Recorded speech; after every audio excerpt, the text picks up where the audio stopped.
الذي اهتدى المهتدون وبعدله ضل الضالون لا يسأل عما يفعل وهم يسألون. أحمده سبحانه وأشهد أن لا إله إلا الله وحده لا ند له ولا ند له ولا شريك له سبحان رب العزة.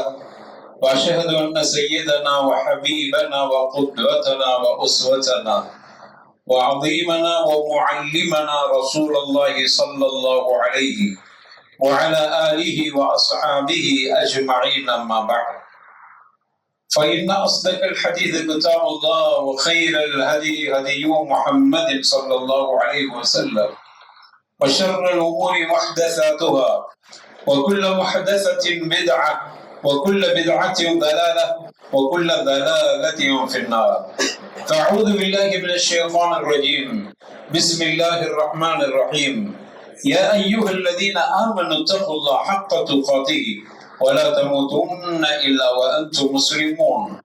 رب اشرح لي صدري ويسر لي أمري واحلل عقدة من لساني يفقهوا قولي. எல்லா புகழும் புகழ்ச்சியும் ஏக இறைவன் அல்லாஹ் ஒருவனுக்கே சொந்தம். சாந்தி சமாதானம் நபிகள் நாயகம் ரசூலுல்லாஹி ஸல்லல்லாஹு அலைஹி வஸல்லம் அவர்கள் மீதும் அவர்கள் உற்றார் உறவினர்கள் சஹாபா தோழர்கள் தாபிஈன்கள் தபஅத் தாபிஈன்கள் குறிப்பாக நம் அத்துணை பேர்கள் மீதும் என்றும் நிலவட்டுமாக. அன்பான சகோதரர்களே, பெரியவர்களே, தாய்மார்களே, அல்லாஹ் ரப்பல் ஆலமீன் தனது திருமறையில நம் உயிர்விட மேலாக மதிக்கப்பட வேண்டிய கண்மணி நாயகம் ரசூலுல்லாஹி ஸல்லல்லாஹு அலைஹி வஸல்லம் அவர்களை பற்றி குறிப்பிடுகிற பொழுது وَإِنَّكَ لَعَلَى خُلُقٍ عَظِيمٍ என்று அல்லாஹ் குறிப்பிடுகிறார். நபியே, நீங்கள் ஒரு மகத்தான நற்பண்பில இருக்கிறீர்கள் என்று அல்லாஹ் குறிப்பிடுகிறார். இந்த வசனத்தில் நபிகள் நாயகம் ரசூலுல்லாஹி ஸல்லல்லாஹு அலைஹி வஸல்லம் அவர்களுடைய பண்பை கொழுத்தை அல்லாஹ் வர்ணித்து சொல்கிறான். இந்த வசனத்தில் அல்லாஹ் குறிப்பிடுகிற பொழுது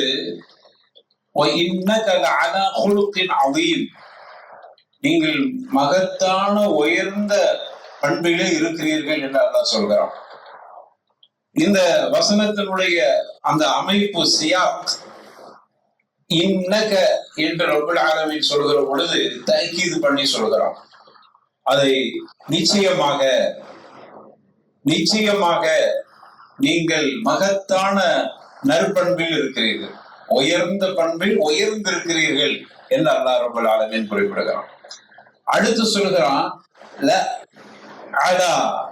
அந்த லா என்பது கூட அது தக்கீதுடைய லா என்று சொல்லுவார். ஆக நிச்சயமாக, கண்டிப்பாக என்று 2 தடவை அழுத்தப்படுத்தி ரசூலுல்லாஹி ஸல்லல்லாஹு அலைஹி வஸல்லம் அவர்களுடைய பண்பை அல்லாஹ் ரப்பல் ஆலமீன் இந்த அளவுக்கு குறிப்பிட்டு சொல்கிறான். அல்லாஹ் ஒரு அழுத்தம் கொடுக்கிறான் என்று சொன்னால் உயர்ந்த பண்பில் நீங்கள் மிக உயர்ந்திருக்கிறீர்கள், அது நிச்சயமாக, கண்டிப்பாக என்று ரப்பல் ஆலமீன் அதை இந்த அளவுக்கு தக்கீது பண்ணி சொல்லி இருக்கிறான். அடுத்து அல்லாஹ் குறிப்பிடுகிற பொழுது என்று சொல்கிறான். அறிஞர்கள், மொழி சார்ந்த லுகவி அறிஞர்கள் குறிப்பிடுகிற பொழுது ஏன் அல்லாஹ் ரப்பல் ஆலமீன் து ஹுல்க் என்று ஏன் சொல்லவில்லை? து ஹுல்க் என்று சொன்னால் அதனுடைய அர்த்தம் என்ன? லஅலா ஹுல்க் என்று சொன்னால் என்ன அர்த்தம்? து ஹுல்க் என்றாலும் கூட நற்பண்பு உடையவராக இருக்கிறீர்கள் என்று அல்லாஹ் சொல்லி இருக்கலாம். இதுதான் மொழி வழக்கு, இதுதான் அரபு மொழியில பயன்படுத்தக்கூடிய முறை. ஆனா அல்லாஹ் அதை தாண்டி லஅலா ஹுலுகின்கிறார். அலா என்கிற வார்த்தையை அல்லாஹ் பயன்படுத்தி இருக்கார். ஏன் அப்படி பயன்படுத்த வேண்டும்? அல்லாஹ் ரப்பல் ஆலமீன் து ஹுல்க் என்று சொல்லியிருந்தால் அவர் நல்ல பண்புடையவர் என்று, நல்ல பண்பும் அவர்கிட்ட இருக்குது என்பதோடு முடிந்துவிடும். அலா என்கிற வார்த்தையை அங்கு பயன்படுத்துகிற பொழுது உயர்ந்த, அலாவுக்கு உயர்ந்த என்கிற அர்த்தம் இருக்கிறது. உயர்ந்த நற்பண்பிலே உயர்ந்திருக்கிறீர்கள். அல்லாஹ் அந்த அளவுக்கு அழுத்தம் கொடுத்து அந்த வசனத்தில் நபிகள் நாயகத்தினுடைய பண்பை இந்த அளவுக்கு சொல்லி இருக்கிறார். எனவே இந்த வசனத்திலேயே அல்லாஹ் ரப்பல் ஆலமீன் இப்படி மொழி ரீதியாக சிந்திக்கிற விஷயத்திலும் கூட அல்லாஹ்வுடைய தூதர் ரசூலுல்லாஹி ஸல்லல்லாஹு அலைஹி வஸல்லம் உயர்ந்த பண்பில் உயர்ந்திருக்கிறார்கள். எனவே அவர்களுடைய பண்பை யதார்த்தத்திலேயே உயர்ந்து கொண்டிருக்கிறது. இப்படிப்பட்ட நற்பண்பில் நபிகள் நாயகம் அனுப்பப்பட்டதாக அல்லாஹ் ரப்பல் ஆலமீன் தனது திருமறையில சொல்லி காட்டுகிறான். இது எப்படி அவர்களுக்கு இந்த பண்பு கிடைத்தது? எப்படி? அதை இன்னொரு வசனத்தில் சொல்கிற பொழுது பிமா ரஹ்மத்தின் மினல்லாஹி லின்த லஹும் வலவ் குன்த ஃபضلا غليظ القلب لانفضوا من حولك. அல்லாஹ் ரப்பல் ஆலமீன் இப்படி சொல்லி காட்டுகிறான்.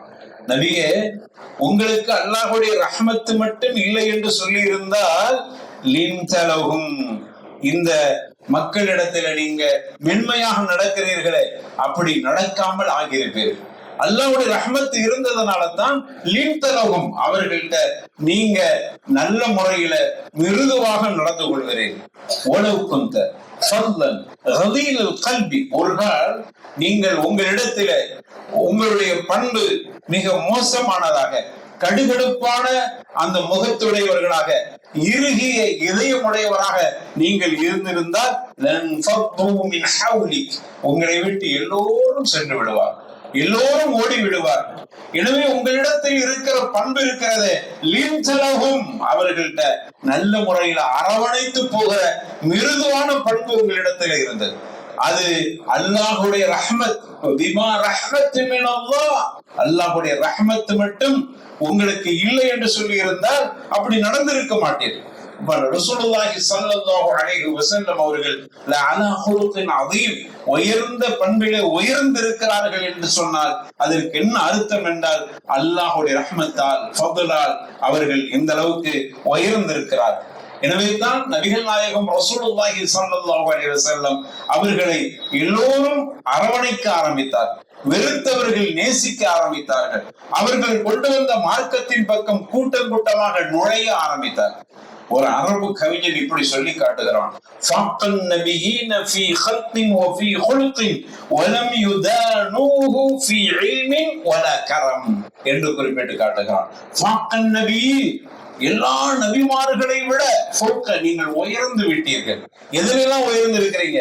ஃபீ ஹல்கின் வ ஃபீ ஹுலுகின், படைப்பிலும் சரி, உங்களுடைய படைப்பினுடைய தோற்றமும் சரி, அதே போன்று ஃபீ ஹுலுகின், உங்களுடைய பண்புகளும் சரி, எல்லா நபிமார்கள் விஷயத்திலும் ஃபக்கன் நபியீன், எல்லா நபிமார்களை விட உயர்ந்திருக்கிறீர்கள், நற்பண்புடையவராக நீங்கள் இருக்கிறீர்கள்.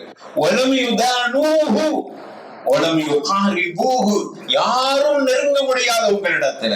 எதிலெல்லாம்? ஃபீ இல்மின் வலா கரமின், உங்களுடைய ஞானத்துக்கு பக்கத்தில் யாரும் வர முடியாது, உங்களுடைய கல்வி அறிவுக்கு பக்கத்தில் யாரும் நெருங்க முடியாது.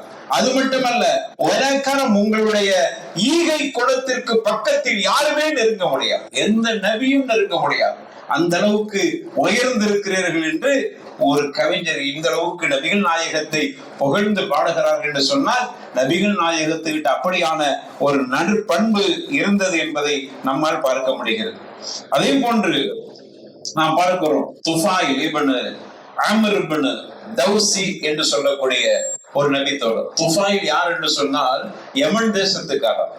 யமன்ல தான் தௌஸ் குடும்பத்தினர்கள் இருந்தார். தௌஸ் என்கிற அந்த கோத்திரத்தார்கள் இடத்தில் இருந்து வருகை தந்தவர் தான் துஃபாயில். அவர் இஸ்லாத்தை ஏற்றுக்கொண்டது பெரிய ஆச்சரியம். துஃபைலை பொறுத்தவரையில அவர் பெரிய கவிஞராக இருந்தார், ஒரு நல்ல இளைஞராக இருந்தார், அழகிய தோற்றமுடையவராக இருந்தார், அறிவு புத்திசாலியான ஒரு மனிதராக இருந்தார், அவர் பிரபல்யமான ஒரு மனிதராகவும் இருந்தார்.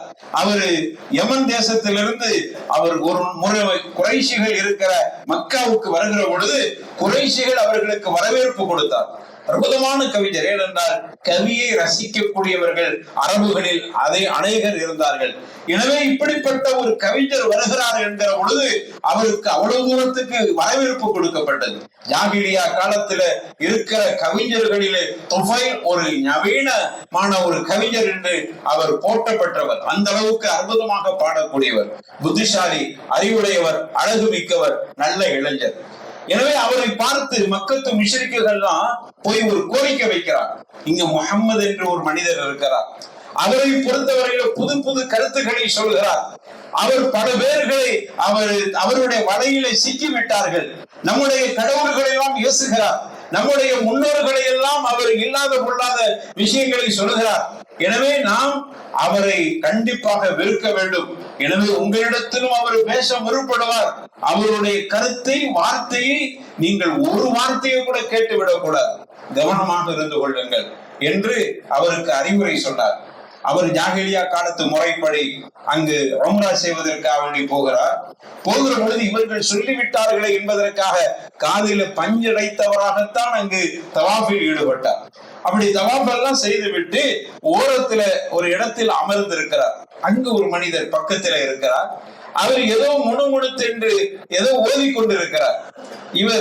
அவர் என்ன முணுமுணுக்கிறார் என்பதை நாம் ஏன்டா காதுல பஞ்சு வச்சு அடைத்து இருக்கிறார், என்னதான் அவர் முணுமுணுக்கிறார் என்று கேட்போம். இது முஹம்மது என்று அவருக்கு தெரியாது ஸல்லல்லாஹு அலைஹி வஸல்லம். தன்னுடைய காதில் இருந்து பஞ்சை உருவி விட்டார். அவர் என்ன சொல்கிறார் என்பதை கேட்பதற்காக அவரே முடிவுக்கு வருகிறார். அவர் முஹம்மதா இருந்தாலும் பரவாயில்லை, நான் புத்திசாலி கவிஞர், எனக்கு அறிவு இருக்கிறது, எனக்கு எவ்வளவு பெரிய திறமை இருக்கிறது. அவர் ஒரு நாள் நமக்கு எதிராக பேசியிருந்தாலும் சிந்தனை உள்ளவனாக இருக்கிறேன். நல்லதாக இருந்தால் எடுத்துக்கொள்கிறேன், தீயதாக இருந்தால் மறுத்தவரிடத்தில் பேசுவதற்கு எனக்கு அந்த அளவுக்கு தைரியம் இருக்கிறது என்கிற அந்த எண்ணத்தில் அந்த பஞ்சை எடுக்கிறார். நபிகள் நாயகத்தினுடைய அந்த குர்ஆனுடைய வசனங்கள் அவருடைய காதிலே பட்டு இதயத்தை ஒரு வகையான ஒரு முறையில ஆக்கிவிட்டது. இதயத்துல ஒரு மாற்றம் ஏற்பட்டு விட்டது. அவர் கொஞ்சம் அசந்து போய்விட்டார். நாம் எவ்வளவு பெரிய கவிஞர், அரபியில இருக்கக்கூடிய எல்லா கவிகளும் நமக்கு தெரியுமே, ஆனால் இந்த முஹம்மது ஏதோ சொல்லக்கூடிய அந்த வார்த்தைகள் நம்முடைய இதயத்தில் அவ்வளவு பெரிய தாக்கத்தை உருவாக்கி இருக்கிறது. இதுதான் அவர் இஸ்லாத்துக்கு வருவதற்கு காரணமாக ஆயிற்று. இருந்தாலும் அவர் காதில மீண்டும் பஞ்ச வச்சு அடைத்துக் கொண்டார், நமக்கு மாற்றம் வந்து விடக்கூடாது என்பதற்காக. ஆனால் அவருடைய மனம் கேட்கவில்லை. அந்த குர்ஆனுடைய வரிகள் அவரை ஈர்க்கிறது. என்ன வசனங்கள் என்பது வரலாற்றில் குறிப்பிடப்படவில்லை, ஆனால் குர்ஆனுடைய வாக்கியங்கள் அவரை ஈர்க்கிறது. மீண்டும் பஞ்சை எடுக்கிறார். நபிகள் நாயகத்தினுடைய அந்த ஓதுதலை கேட்கிறார். பிறகு நபிகள் நாயகம் சென்ற பிறகு அவர் எங்க செல்கிறாரோ அவருக்கு பின்னாலேயே அவருடைய இல்லத்திற்கு போய் இஸ்லாத்தை ஏற்றுக்கொண்டவர் தான் இந்த துஃபைல் அத்-தௌசி. இப்படி இஸ்லாத்தை ஏற்றுக்கொண்ட துஃபைல், நபிகள் நாயகம் ரசூலுல்லாஹி ஸல்லல்லாஹு அலைஹி வஸல்லம் அவர்கள் துஃபைலிடத்துல சில விஷயங்களை சொல்லி, நீங்க உங்க பகுதிக்கு போய் அந்த மக்களுக்கு இஸ்லாத்தை சொல்லுங்கள், உங்க தௌஸ் குடும்பத்தை நீங்கள் இஸ்லாத்தின் பக்கம் அழைத்து வாருங்கள் என்று அனுப்பி வைக்கிறார். துஃபைல் அப்படித்தான் தௌஸ் கோத்திரத்திற்கு இஸ்லாத்தை எடுத்து சொல்ல போனார். அங்கு போய் இஸ்லாத்தை எடுத்து சொன்னார்கள். ஆனால் அவர்கள் மறுத்து விட்டார்கள். உடனே ரசூலுல்லாஹ்ட்ட வர்றாங்க. இந்த செய்தி சஹீஹ் புகாரியில பதிவு செய்யப்பட்ட செய்தி. இன்ன தௌசன் அஸத்து வ அபத் என்று சொல்கிறார். இந்த தௌஸ் குடும்பத்தினர்கள், நான் அவர்களுக்கு எவ்வளவோ விஷயங்களை சொல்லியும் கூட அஸத்து வ அபத், அவர்கள் மறுத்து விட்டார்கள், அவர்கள் பாவம் செய்து விட்டார்கள். ஃபதுல்லாஹ, முஹம்மதை நீங்கள் அல்லாஹ்விடத்தில் துஆ செய்யுங்கள் அவர்களுக்கு எதிராக. ஃபதுல்லாஹ அலைஹா, அவர்களுக்கு எதிராக துஆ செய்யுங்கள், அவர்கள் நாசமாகட்டும், தௌஸ் கோத்திரத்தார்கள் அழிந்து போகட்டும், இந்த உன்னதமான இஸ்லாத்தை ஏற்க மறுத்தவர்கள் இந்த உலகத்தில் இருக்கக்கூடாது, அழிந்து போக வேண்டும் என்று தௌஸ் கோத்திரத்திற்கு எதிராக, தன்னுடைய குடும்பத்திற்கு எதிராகவே துஆ செய்வதற்காக வேண்டி ரசூலுல்லாஹ்விடத்துல அவர்கள் துஃபைல் சொல்கிற பொழுது ரலியல்லாஹு அன்ஹு ரசூலுல்லாஹி ஸல்லல்லாஹு அலைஹி வஸல்லம் துஆ செய்கிறார் என்று சொல்லிவிட்டு செய்தார்கள். அல்லாஹும்ம ஹ்தி தௌஸன் வஅதி பிஹிம், அல்லாஹும்ம ஹ்தி தௌஸன் வஅதி பிஹிம், அல்லாஹ்வே இந்த தௌஸ் கோத்திரத்திற்கு ஹிதாயத்தை காட்டுவாயாக, நேர்வழியை கொடுப்பாய், அவர்கள் இங்கு மார்க்கத்தின் பக்கம் வருவதற்குண்டான பாக்கியத்தை வழங்குவாயாக என்று இப்படி துஆ செய்தார். அவர்களுக்கு எதிராக கூட நபிகள் நாயகம் பேசாத, துஆ செய்யாத அளவுக்கு அல்லாஹ்வுடைய தூதர் நற்பண்பிலே இருந்தார்கள் என்பதற்கு மிகப்பெரிய சான்றாக இந்த செய்தி பார்க்கப்படுகிறது. சஹீஹ் புகாரியில பதிவு செய்யப்பட்ட செய்தி. இப்படி ரசூலுல்லாஹி ஸல்லல்லாஹு அலைஹி வஸல்லம் அவர்கள் நற்பண்பிலே உயர்ந்திருக்கிறார்கள். எந்த அளவுக்கு என்றால், லக்கத் கான லக்கும் ஃபீ ரசூலில்லாஹி உஸ்வத்துன் ஹஸனா, இந்த தூதரிடத்திலே ஒரு அழகிய முன்மாதிரி இருக்கிறது. நற்பண்பிலே அந்த அளவுக்கு உயர்ந்திருக்கிறார். கருணை உடையவராக இருக்கிறார், விட்டு கொடுக்கிற மனப்பக்குவம் உடையவராக இருக்கிறார், மிருதுவாக நடந்து கொள்கிறார், மன்னிக்கக்கூடிய தன்மை உடையவராக இருக்கிறார், அதே போன்று வெட்கம் என்கிற தன்மையும் அவருக்கு அதுவும் கூட நற்பண்புகளில் ஒன்றாக பார்க்கப்படுகிறது. உண்மை பேசக்கூடியவராக இருக்கிறார், அமானிதத்தை பாதுகாக்கக்கூடியவராக இருக்கிறார், அவர் பொறுமையுடையவராக இருக்கிறார், சபுருடையவராகவும் ரெண்டுக்குமே ஒரே அர்த்தம் தான், ஆனா வித்தியாசம் இருக்கிறது. ஒரு பிறரால் நோவினை செய்யப்படுகிற பொழுது பொறுத்துக் கொள்கிற அப்படியான சபுரும் இருக்கிறது. அதே போன்று உன்னுடைய இறை வணக்கத்தில் ஈடுபடுகிற பொழுது ஏற்படுகிற நெருக்கடியில் பொறுத்துக் கொள்ளக்கூடிய அப்படிப்பட்ட பொறுமையுடையவராகவும் இருக்கிறார். அவர் அதே போன்று பணிவுடையவராகவும் இருக்கிறார், நீளம் செலுத்தக்கூடியவராகவும் இருக்கிறார், அதே போன்று பிறருக்கு உபகாரம் செய்யக்கூடியவராகவும் இருக்கிறார். இப்படிப்பட்ட பண்புகள் எல்லாம் நபிகள் நாயகத்துல இருந்த காரணத்தால் அல்லாஹ் அவர்கள் உயர்ந்த பண்பிலே உயர்ந்திருக்கிறார்கள். எனவே அந்த பண்பு உங்களுக்கு முன்மாதிரியாக இருக்கிறது என்று, இது ஏதோ ரசூலுல்லாஹ்வுக்குள்ள பண்பு நமக்கு சம்பந்தம் இல்லை என்று நாம் எடுத்துக்கொள்ளக் கூடாது. நபிகள் நாயகம் உஸ்வத்துல் ஹஸனா, உங்களுக்கு ஒரு அழகிய முன்மாதிரியாக இருக்கிறார்கள். அவர்களுடைய பண்பு நம்மிடத்தில் கண்டிப்பாக இருக்க வேண்டும் என்பதை இந்த செய்திகள் நமக்கு எடுத்துச் சொல்கின்றன. அருமையானவர்களே, அல்லாஹ்வுடைய தூதர் ரசூலுல்லாஹி ஸல்லல்லாஹு அலைஹி வஸல்லம் நற்பண்பின் மூலமாக உயர்ந்து நின்ற காரணத்தால் தான் அவர்களை நோக்கி, அவர்கள் சொன்ன கருத்தை நோக்கி இஸ்லாத்தின் பக்கம் மக்கள் படையெடுத்தார். அதே போன்று நாம் பார்க்கிறோம், யமாமாவில் இருக்கிற சுமாமா என்று சொல்லக்கூடியவர், அவர் நபிகள் நாயகத்துக்கு எதிராக இருந்தார். சஹீஹுல் புகாரியில் அதை பற்றி விரிவாக சொல்லப்பட்டிருக்கிறது. நாம் பலமுறை கேள்விப்பட்ட செய்தியாக இருக்கிறது. இருந்தாலும் அதில் ஒரு சிறிய விஷயம் நாம் கண்டிப்பாக இந்த இடத்தில் நாம் நினைத்து பார்க்க வேண்டிய ஒரு செய்தியாக இருக்கிறது. இமாம் தபரானி அந்த செய்தியை பதிவு செய்திருக்கிறார்கள். புகாரியில இப்ப நான் சொல்ற செய்தி இல்ல. அல்லாஹ்வுடைய தூதர் ரசூலுல்லாஹி ஸல்லல்லாஹு அலைஹி வஸல்லம் அவர்களை கொல்ல வேண்டும் என்று கங்கணம் கட்டி மதீனாவுக்குள் வந்தவர் தான். அவர் அங்கு கைது செய்யப்பட்டு மதீனா பள்ளிவாசலினுடைய தூணிலே கட்டப்பட்டிருக்கிறார். அப்படிப்பட்டவர் நபிகள் நாயகத்தினுடைய நற்பண்பால் அவர் இஸ்லாத்தை ஏற்றுக்கொண்டார்.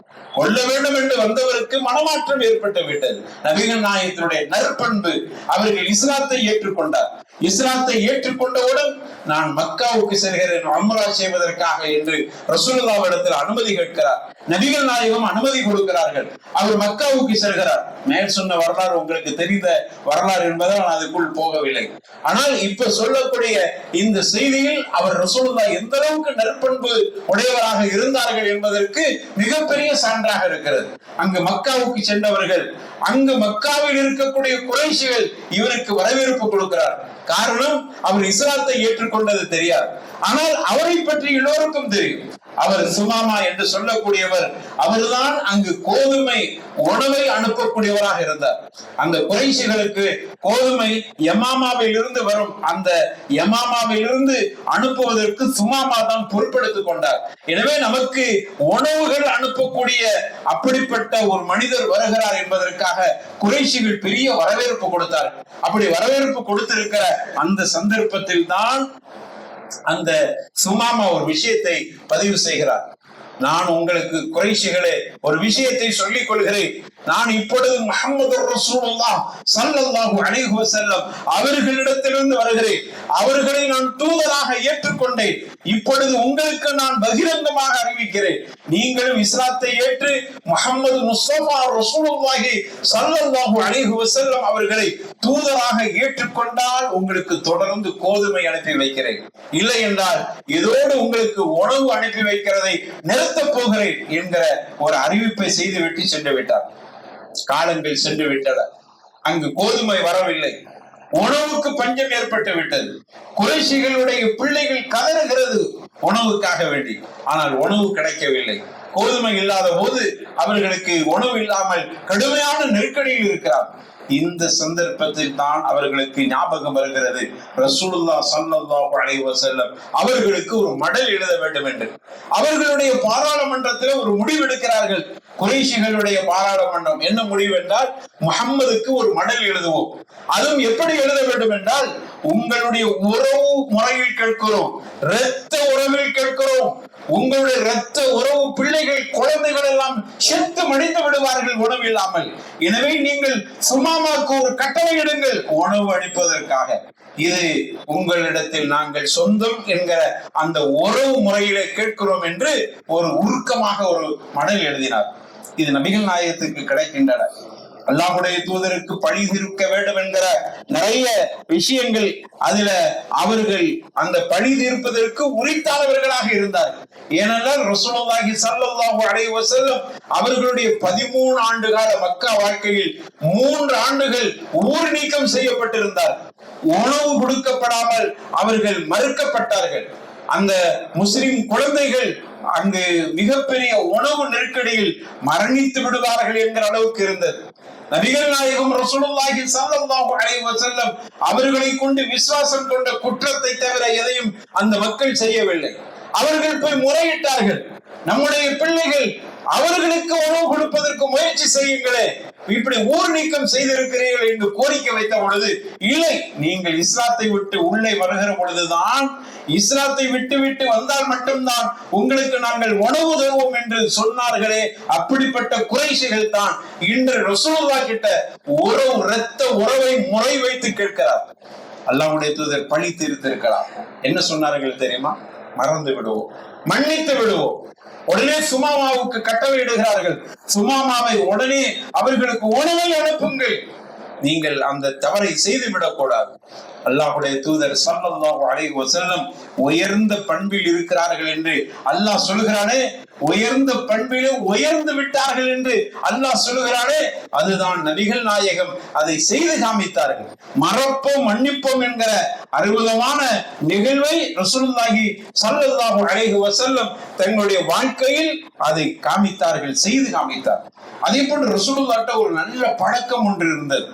யார் எதை கேட்டாலும் மறுக்காமல் கொடுக்கிற பழக்கம் இருந்தது. யார் எதை கேட்டாலும் அவர்கள் இல்லை என்று சொல்ல மாட்டார்.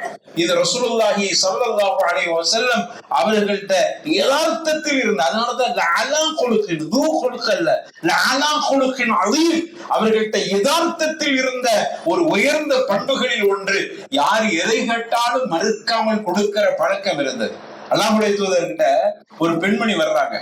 அவர்கள் தங்களுடைய கரத்தால் நெய்ந்த ஒரு ஷாலை வந்து கொடுக்கிறார். ஒரு துணி கொடுத்து கீழே கொடுத்து கொடுக்கிற ஒரு இசார் மாதிரி, ஒரு ஒழுங்கி மாதிரியான ஒரு துணியை வந்து கொடுக்கிறார். திருதா கொடுத்து நபிகள் நாயகத்தில் அந்த பெண்மணி சொல்றாங்க, யார சொல்லலாம், நான் எனது கையால் நெய்ந்தேன், எனக்கு ஒரு ஆசை, உங்களுக்கு ஒரு அன்பளிப்பு தர வேண்டும் என்ற ஆசை, எனவே இதை நான் உங்களுக்கு கொடுக்கிறேன், நீங்கள் பெற்றுக் கொள்ளுங்கள். ரசூலுல்லாஹ் அதை மகிழ்ச்சியாக வாங்கிவிட்டு, அது அந்த துணியை பற்றி, அதனுடைய பர்தாவை பற்றி வர்ணிக்கப்படுகிறது. அங்கே கீழே எல்லாம் குஞ்சம் தொங்கிக் கொண்டிருந்தன. அப்படியான ஒரு அழகான வடிவமைக்கப்பட்ட ஒரு ஷால், அது ஒரு கீழ் உடுக்கக்கூடிய ஆடை. ரசூலுல்லாஹ் உடனே அந்த ஆடையை உள்ளே போய் சென்று உடுத்து விட்டு தன்னுடைய தோழர்கள்ட்ட வந்து காட்சி தர்றார். அல்லாஹ்வுடைய தூதருக்கு இன்னொரு பண்பும் இருந்தது. தாங்கள் போடுகிற ஒரு நல்ல அழகான ஆடைகளாக இருந்தால் தன்னுடைய தோழர்கிட்ட உடுத்திருக்கிற ஆடை நல்லா இருக்குதான்னு கேட்கிற பழக்கம் ரசூலுல்லாஹ்ட்ட இருந்தது. அதே போல உடுத்துட்டு தன்னுடைய தோழர்கிட்ட வந்து நிக்கிறாங்க, பாருங்கள் நல்லா இருக்குதா அப்படின்னு அந்த தோழர்கள்ட்ட கேட்கிறார். அங்க இருந்த தோழர்களா, யாரோ சொல்லலாம், உங்களுக்கு மிக அற்புதமாக இருக்கிறது, உங்களுக்கே நெஞ்ச மாதிரி இருக்கிறது என்றெல்லாம் பாராட்டுகிறார். அல்லாஹ்வுடைய தூதருக்கு வேறு ஆடை பெரிய அளவில் வேறு ஆடை இல்லை மாற்றுவதற்கு. மிக ஒரு பழைய ஆடைகள் இருந்த அந்த சந்தர்ப்பத்தில் அல்லாஹ்வுடைய தூதருக்கு இந்த ஆடை மிக அழகாக இருந்தது. அப்படி இருந்த அந்த ஆடையை அங்கிருந்த ஒரு மனிதர் எழுந்து அல்லாஹ்வுடைய தூதர்கிட்ட கேட்கிறார், யார சொல்லலாம், அந்த ஆடை எனக்கு தந்துருங்களேன். இருக்கிறவர்களும் அழகா இருக்குதுன்னு பாராட்டுறாங்க. நபிகள் நாயகத்துக்கு அந்த ஆடை தேவை உள்ள ஆடையாகவும் இருக்கிறது. ஆனால் அங்கிருந்து ஒரு மனிதர் எழுந்து அந்த ஆடை எனக்கு தந்து விடுங்கள்.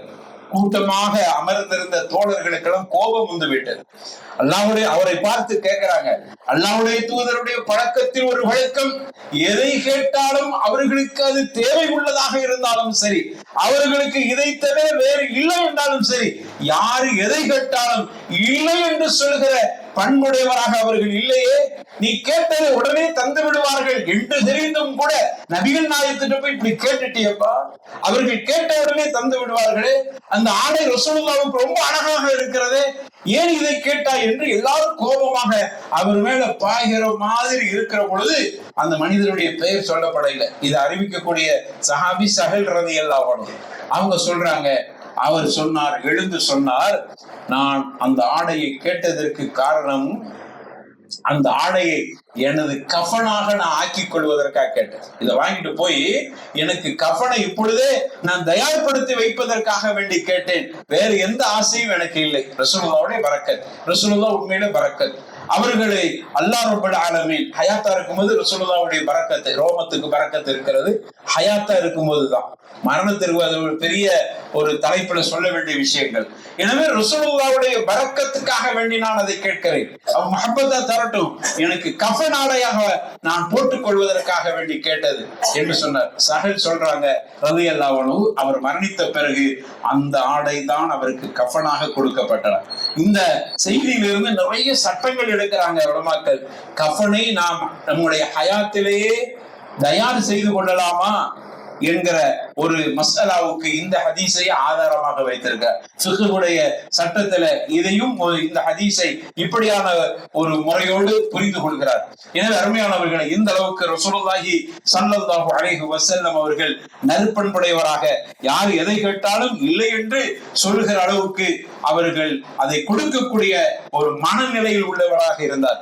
அதே போன்று அல்லாஹ்வுடைய தூதர் ரசூலுல்லாஹி ஸல்லல்லாஹு அலைஹி வஸல்லம் ஃபாஹிஷன் ஒலா முத்தஃபஹிஷன், அல்லாஹ்வுடைய தூதர் ஸல்லல்லாஹு அலைஹி வஸல்லம் கெட்ட வார்த்தை பேச, யதார்த்தத்திலேயே கெட்ட வார்த்தை பேசக்கூடியவர்களாக இல்லை. எந்த சூழ்நிலையிலும் கெட்ட வார்த்தை பேச மாட்டார். அதே போன்று கடை வீதிகளில் இருந்து சஹாப் கூச்சலிடக்கூடியவராகவும் இல்லை. இதனால் நபிகள் நாயகத்தினுடைய யதார்த்தத்தில் உண்டான குணங்களாக இருக்கிறது, நற்பண்புகளாக இருக்கிறது. எனவே இந்த அளவுக்கு ரசூலுல்லாஹி ஸல்லல்லாஹு அலைஹி வஸல்லம் அவர்கள் நற்பண்புடையவராக, அழகான ஒரு பண்புடையவராக இருந்தார்கள். இந்த பண்புதான் அல்லாஹ்வுடைய தூதர் அறிவித்த, அறிமுகப்படுத்திய மார்க்கத்தின் பக்கம் கூட்டம் கூட்டமாக அந்த சமூகம் வந்து சேர்வதற்கு ஒரு காரணமாக இருந்தது. எனவே அந்த பண்பு இந்த காலத்தில் இஸ்லாமிய சமூகத்தில் கண்டிப்பாக இருக்க வேண்டிய பண்புகளாக இருக்கிறது. இதுவே நம்முடைய தாவா களத்திற்கு மிக தோதுவான ஒரு பண்பாக இருக்கும். இதுவே போதுமான ஒரு பண்பாக இருக்கும். அல்லாஹ் ரப்பல் ஆலமீன் அப்படிப்பட்ட நற்பண்புடையவர்களாக நாம் அனைவரும் ஆக்குவானாக. தஅவானா அனில் ஹம்துலில்லாஹி ரப்பில் ஆலமீன்.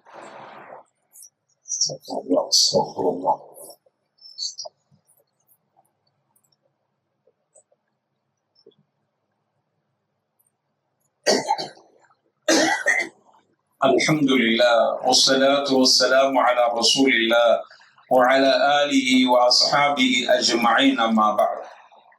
அன்பான சகோதரர்களே, அல்லாஹ்வுடைய தூதர் ரசூலுல்லாஹி ஸல்லல்லாஹு அலைஹி வஸல்லம் மதீனாவுக்கு வந்த பொழுது மதீனாவில் ஏராளமான யூத மத குருக்கள் இருந்தார்.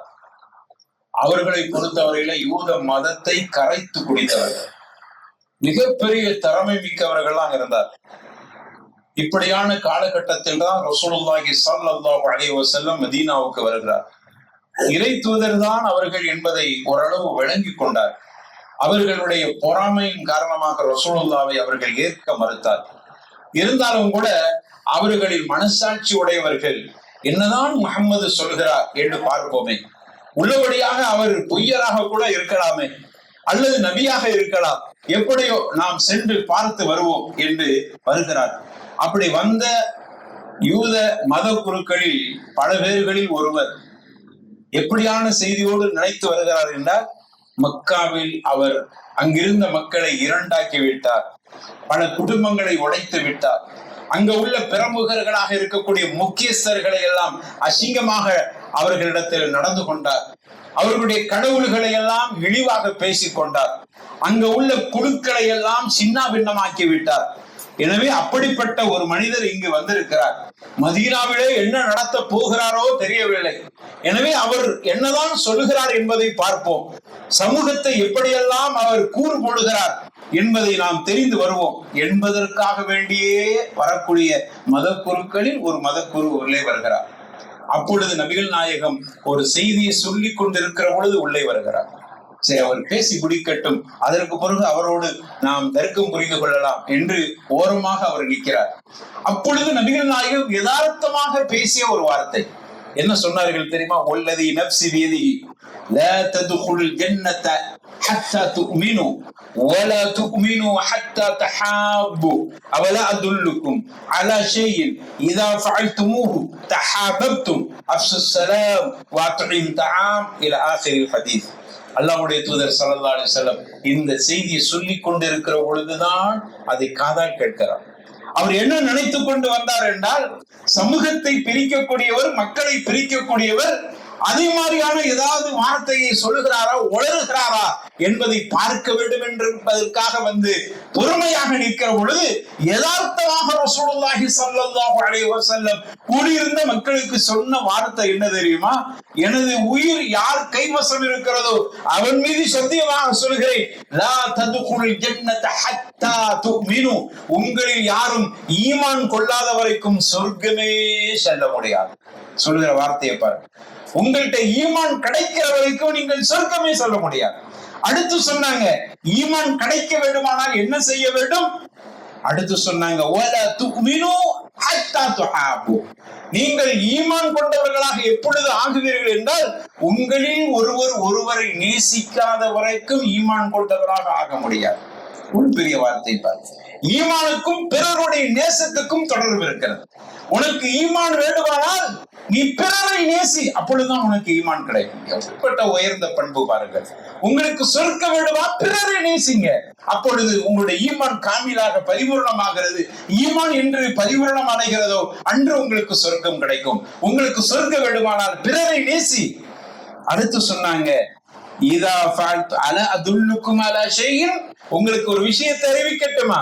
இதா ஃபஅல்துமு, நீங்கள் இதை செய்தால் தஹாபப்தும், உங்களுக்கு மத்தியில பாசமும் நேசமும் பரிமாறப்படும்.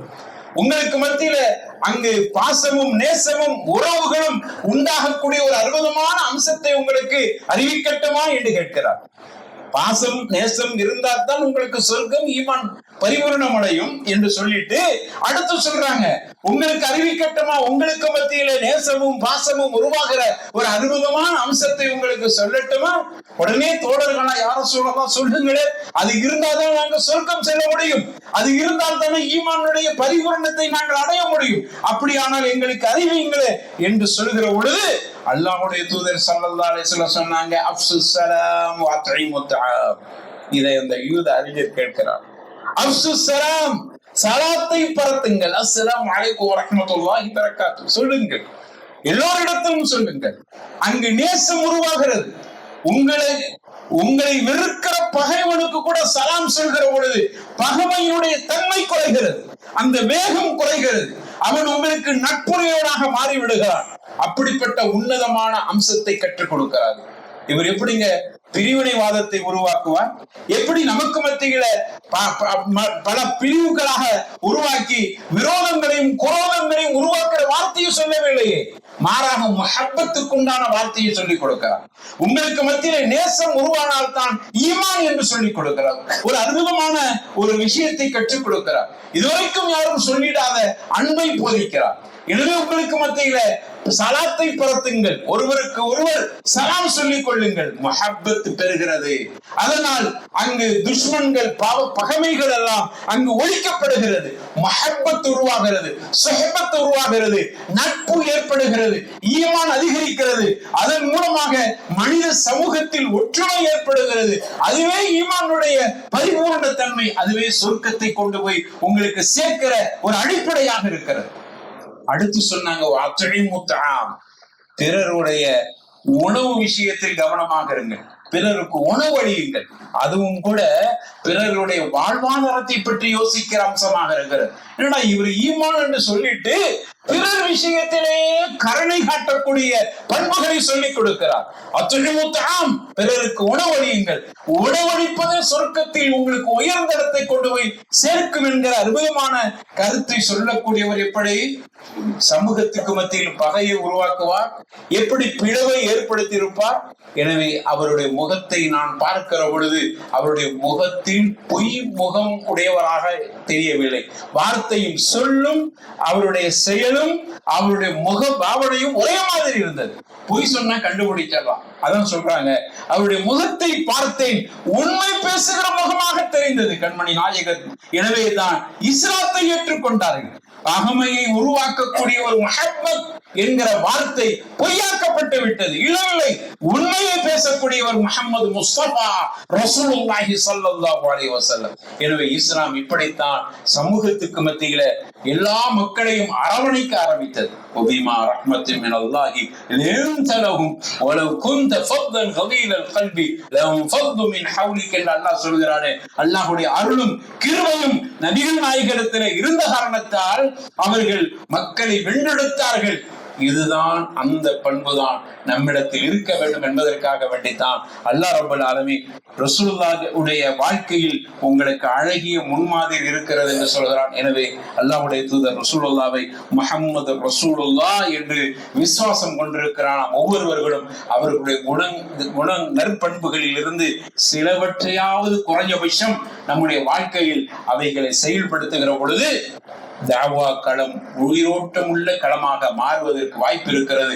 அப்படியானவர்களாக அல்லாஹ் ரப்பல் ஆலமீன் நாம் அனைவர்களையும் ஆக்குவானாக. வாஹிரு தஅவானா அல்ஹம்துலில்லாஹி ரப்பில் ஆலமீன் வலதிக்ருல்லாஹி அக்பர் வல்லாஹு யஅலமு மா தஸ்னஊன்.